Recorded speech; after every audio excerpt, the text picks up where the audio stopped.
The store's lights dimmed, but only in the aisle the clerk was standing in. I'd pulled into the lot just past midnight, the quiet hum of the fluorescent sign above the store buzzing against the stillness of the night. Inside, the air smelled of warm coffee, bleach, and something faintly metallic that I couldn't place. It was a familiar little place, open late for stragglers like me, the kind of store where you waved to the clerk and he nodded back without ever really smiling. Tonight, though, something felt off. I grabbed a basket and wandered in, telling myself it was just fatigue. Hours on the road tend to warp perception. The shelves gleamed under the fluorescent lights, but when I passed the snack aisle, I noticed it. The lights dimmed. Just a fraction, just enough to cast long, soft shadows that pooled around the clerk, who was stacking cans at the end of the aisle. I blinked and the effect remained. The rest of the store stayed bright. Aisles of cereal, soda, and paper towels reflected the overhead glow normally. But the one where he stood seemed to breathe in darkness, shadows pooling and stretching unnaturally across the linoleum. I shook my head, forcing a chuckle. "It's nothing," I murmured to myself. Fluorescent flicker, eyes playing tricks. I kept walking, but as I passed the edge of that aisle, the lights dimmed further. The clerk didn't flinch. He just stacked cans, slow and deliberate, as if unaware or uncaring. The shadows around him thickened, like black ink spreading through water. I stopped, heart tight, chest thrumming. The overhead hum of the store felt muted in that aisle, as if sound itself had been swallowed. I stepped closer, peering down the length of the shelves. The cans looked wrong. The labels appeared to shift ever so slightly, like the colors bled under my gaze. My pulse spiked. I rubbed my eyes, desperate to clear the image. Nothing changed. I tried to speak, to break the silence. "Hey!" My voice faltered. It echoed oddly hollow, as if the walls themselves were swallowing the sound. The clerk looked up. His face was the same as always, bland, ordinary. But the shadows clung to him, deeper than darkness should be. The light around his shoulders pulled back like the edges of a curtain, leaving him framed in a pocket of near night. I told myself it was stress, the monotony of hours on the road catching up with me. That was when I noticed the first subtle motion. A can on the lowest shelf wobbled. Not toppled, just rotated. Slowly, deliberately, so the label faced away from me. Then another can followed. And another, a quiet rotation in perfect rhythm, as if the aisle itself was organizing itself around him. I blinked. Maybe I was imagining it. Maybe my mind was fraying after the drive. But then I heard it. A low, murmuring hum, impossible to place. A sound somewhere between static and a voice, coming from the darkened aisle. I turned to leave, basket in hand, but my feet felt heavier than normal, as if the tile itself resisted motion. The clerk didn't move toward me. He didn't look at me. He just worked, hands slow and deliberate, as if nothing existed outside the darkness around him. I forced myself forward. Each step made the hum grow louder, not in volume, but in weight. It vibrated through the soles of my shoes, up my legs, settling deep in my chest. My vision began to blur at the edges of the aisle. The shelves stretched, elongated, and the shadows grew fingers, thin, stretching fingers brushing along the linoleum. I stumbled. The basket clattered, cans rattling. The sound should have drawn attention, but the clerk didn't flinch. And the aisle didn't respond, not to my movement, not to sound. It waited. I tried to speak again, voice shaking. What is happening?" The clerk's head tilted slightly, not toward me, not in acknowledgement, but just enough that I felt watched. Not by eyes, but by intention. Something in the shadows responded, not human, not entirely here. I forced myself to step closer. The lights dimmed more sharply as I approached, darkness pooling outward like spilled oil. My reflection in the shiny side of a cooler shimmered wrong. Elongated, face stretched and twisted, eyes blinking out of sync with mine. I jerked back. That's when the whisper came. It wasn't words. Not exactly. More like syllables folding into each other, soft and wet, pressing against the back of my skull. I spun, scanning the aisle. The cans hadn't fallen. but some had rotated again. One was leaning outward, a fraction too far, defying gravity. I stumbled backward toward the checkout. My hands trembled on the counter. The clerk's shadowed aisle loomed behind me. The lights there flickered once, then dimmed entirely, swallowing the bottom shelves in absolute black. The rest of the store remained normal. Everything else was still. I blinked. Maybe I had hallucinated it. Maybe exhaustion had finally caught me. And then I saw it. A shape, faint but unmistakable, rising from the darkness of the aisle. It didn't have a head, not in the conventional sense. Just a smooth, pale form, like skin stretched over something too large, limbs folded in unnatural angles. It leaned slightly forward, into the light of the dimmed aisle, reaching, not toward me, toward the edge of the store, toward the checkout. My stomach nodded.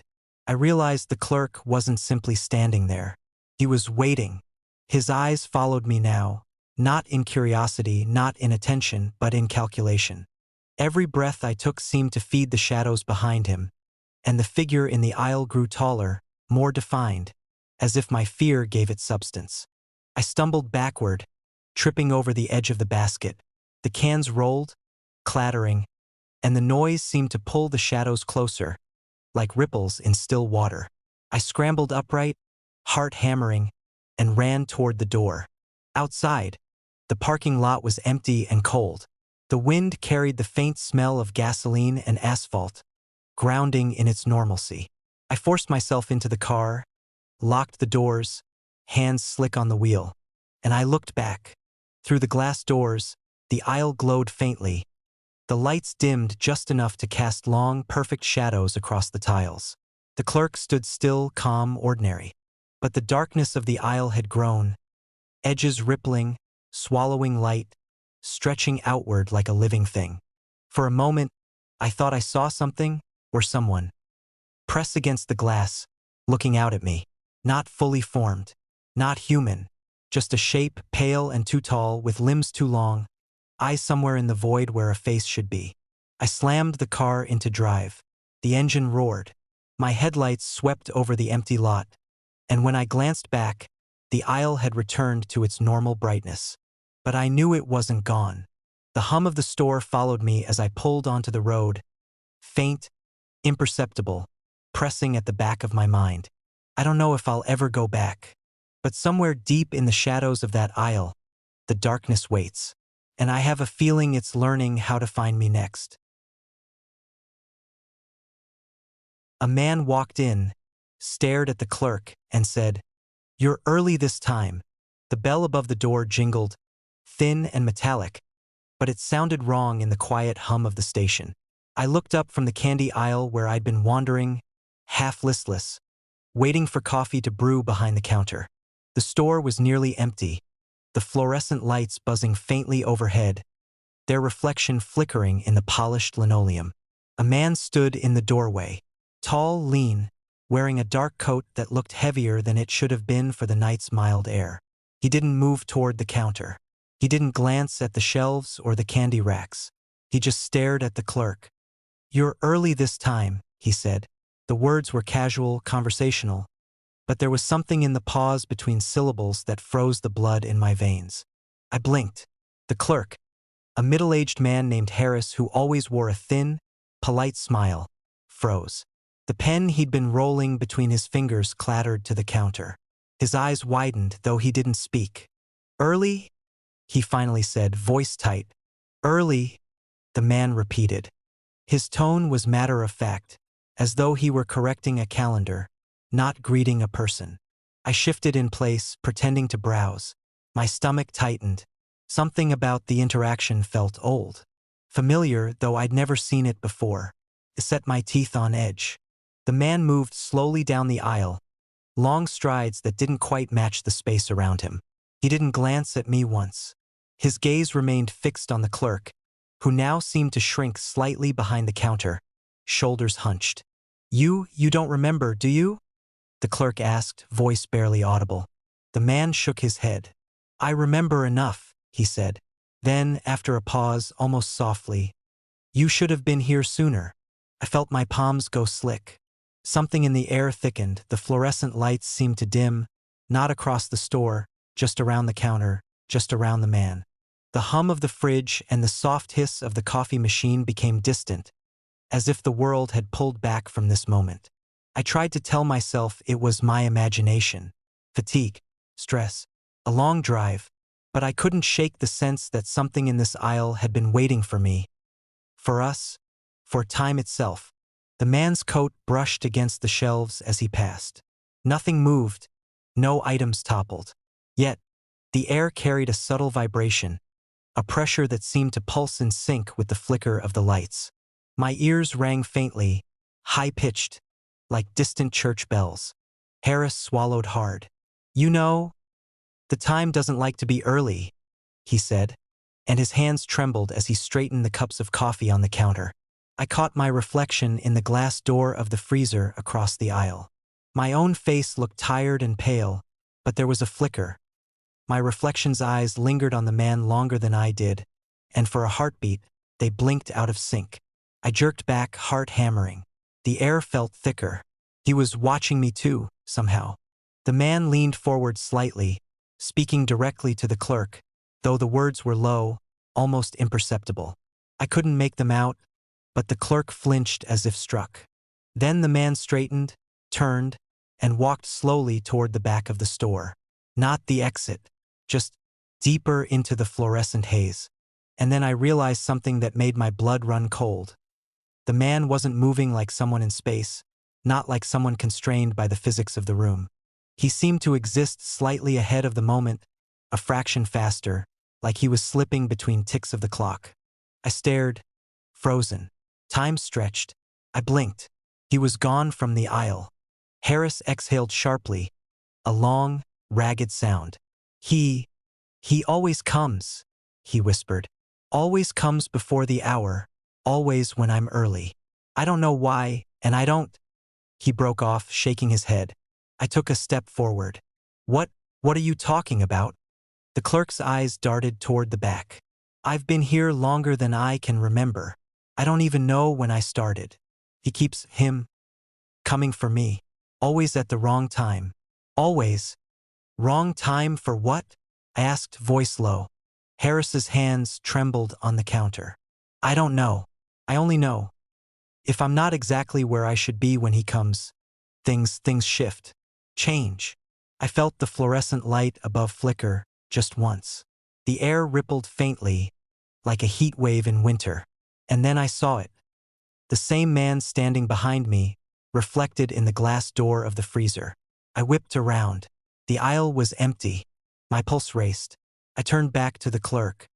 His face had gone pale, almost translucent under the flickering lights. "It's watching everything," he said. "Always. And it notices when the timing is off." I swallowed hard, trying to calm myself. My brain was screaming. I had just imagined it. The reflections. The man moving unnaturally. My mind was cracking under exhaustion. Then the lights dimmed. Again, just around the counter, just around where the clerk stood. Shadows pooled unnaturally, thick and hungry. The man's voice whispered behind me, though when I spun, the aisle remained empty. "You're early this time." I froze. My throat tightened. My reflection in the freezer's glass wavered. And for a split second, my eyes did not match my own. They were older, watching, expecting. The clerk stiffened. "You," he whispered. "He's marking it." And now, a sudden knock echoed from the door I hadn't noticed. The door that led to the stockroom. Heavy, slow, deliberate. My stomach lurched. Harris didn't move. He couldn't. I took a step back. The shadows in the aisle stretched further now, beyond the boundaries of the lights. They pooled at my feet, crawling along the tile like liquid darkness. The knocking continued. Then a soft, almost affectionate murmur. "You're early this time." My heart skipped. I realized the truth before I even understood it. I wasn't just a witness. I was next. The clerk's lips moved soundlessly, mouthing words I could almost understand. "You will learn the timing." I wanted to run. I wanted to scream. The store, the lights, The air, the very floor beneath me, had begun to bend toward him, toward the man, toward the moment I would have to stand there, waiting for the correct time. I turned to leave, but the bell above the door didn't ring. The exit was farther than I'd remembered, and the reflection in the freezer was no longer just me. My own figure lingered behind me, still, silent, smiling faintly as the shadows of the aisle stretched outward. I realized then that it wasn't just Harris who had a schedule, a ritual, a cycle. It was me too now. And the man would return, always before the hour, and I would have to be ready. Or the shadows would claim more than my attention. I didn't look back again. But even as I fled into the night, headlights cutting through the darkness of the empty lot, I could feel the pull of that aisle behind me, tugging at the edges of my perception. I knew it wouldn't let me go. Not yet. Because now I was part of the cycle.